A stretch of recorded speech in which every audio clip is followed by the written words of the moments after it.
throttle ba, ng throttle. Bali, wala pa sa kalate. Kumakadjut-kadjut ako. Parang kinakapos yung gasolina, parang walang pumapasok. Okay naman yung fuel pump ko eh. Nasa 40 PSI siya. Kaya itong pinaginalaan ko. Sana maging okay siya. Good day mga MC Taxi, mga Honda Click dyan ha, mga game changer. Issue ng motor natin ngayon is yung TPS. Ano bang naramdaman ko nung nag-issue yung TPS ko? Yung TPS ay ganito. Ito yung brand na ipapalit natin eh. Wala tayong budget. Medyo mahal yung throttle body na buo eh. Nasa 3.8. Ito yung tsura ng ng TPS. Kung di ako nagkakamali, throttle positioning sensor to. Ayan. E-Power ang ginawa ko na brand. Kasi tested ko na rin naman to sa mga CDI ng mga TMX. Ayan, TMX ko nun. Bali, ang issue ko rito, yung throttle ko na, pag throttle ko ng wala pang 1/2, wala pang kalahati, parang kinakapos siya. Parang walang gas na natatapon, walang gas na kinakain ganyan. O walang gas na binabato. Mga ganitong throttle pa lang yun. Yan. Mga 1.8 pa lang siguro. Maramdaman mo parang sumusub-sub ka, parang kinakapos. Kaya try natin palitan. Meron yung isang yung isang way na pag remedyo, yung nilalagyan ng cooking can. Sa atin papalitan natin. Ito yung throttle body sana eh. Ito yung may mabibili ka na ganito kaso 3.8. May kasama ng mga sensor. Bali ang gagawin natin is tatanggalin lang natin to. Ang pagtanggal nito, yung iba hindi pa alam eh. Nakikita mo tong nakausli na to. Yan, tulak mo lang yung paloob. Tapos i-bound mo to. Ha?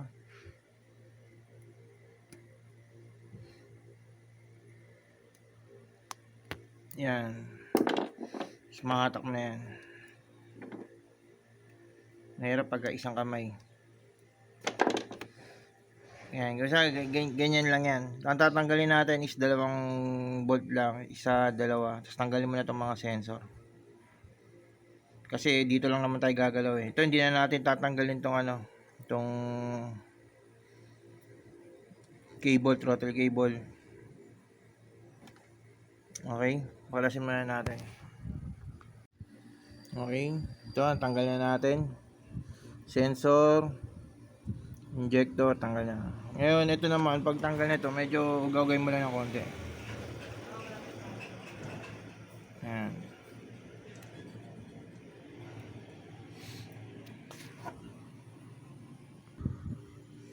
Ayan. Bali, ito yung stock na throttle body.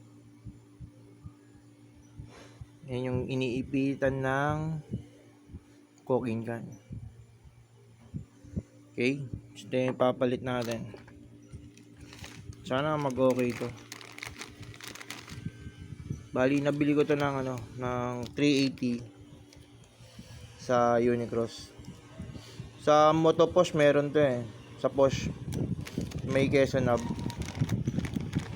Ito lang naman, sana na mag-okay siya. Malalaman natin kung sira to gamit ang multi-tester or diagnostic tool. Mamaya makikita ninyo paano.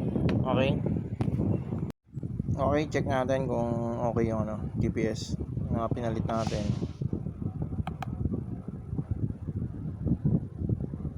0.5 dapat 0 yan. Adjust natin mamaya.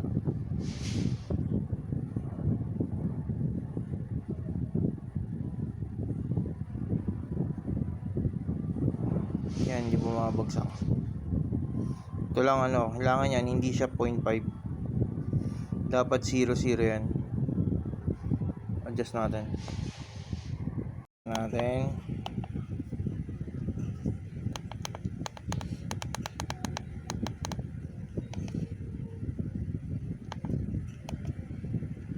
Bali dito na i-adjust na natin yan. Tingnan natin yun. Yung magsisiro-siro yan. Adjust na natin yan. Kailangan 0-0 yan eh.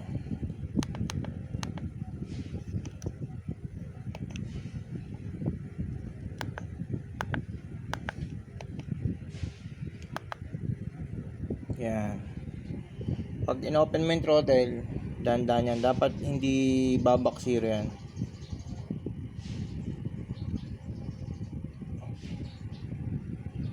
Yan, 74.5 base agad.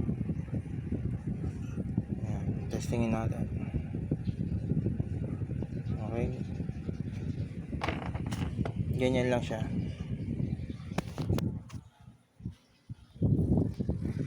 Tapos make sure nyo lang na yung play ng throttle cable is clear. Hindi walang sabit. Lahat ng sensor nakakabit. Re-reset natin to pagka ano. Pero painitin muna natin bago natin mag-reset. Testingin muna natin, pandarin natin. Okay. Yan, RPM natin. Painitin lang natin yung makina natin, ha.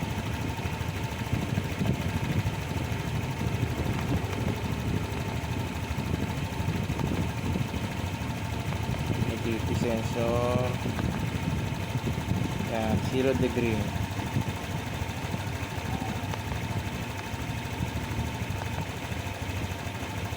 Degree. Ito. Kailan natin ng minute. Tsaka natin siya i-reset. Kasi mag-ano to eh, magre-relearn to eh.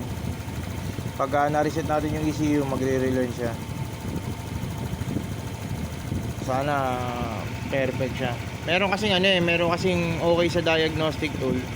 Pero pag yung nagamit mo na yung, halimbawa minute na siya, tumagal na siya, bumibigay. Naglolo ko. Hindi naman 100% na perfecto itong itong e-power na to.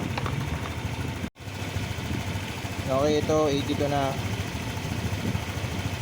Check natin yung natin. RPM 16. Yan, 1516. Okay na yan, yung RPM na yan. Tapos mag-reset na tayo.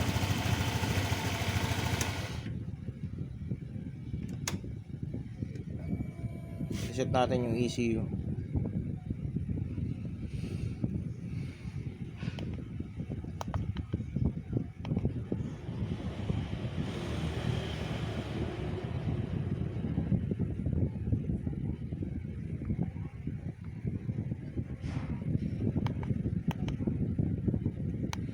Click. Control. Okay.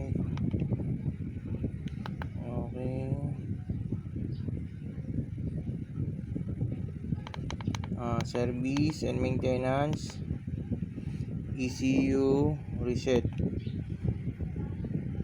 Epan natin. Magre-relearn siya. Tayin lang natin.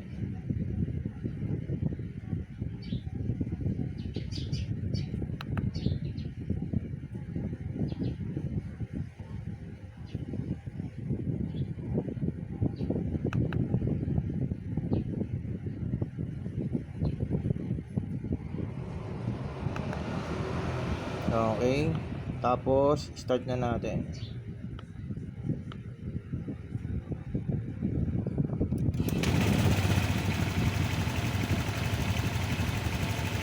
Hindi natin siya i-rev. Hayaan natin siya mga 15 minutes ganyan. 10 to 15 minutes para mag-relearn yung ECU natin.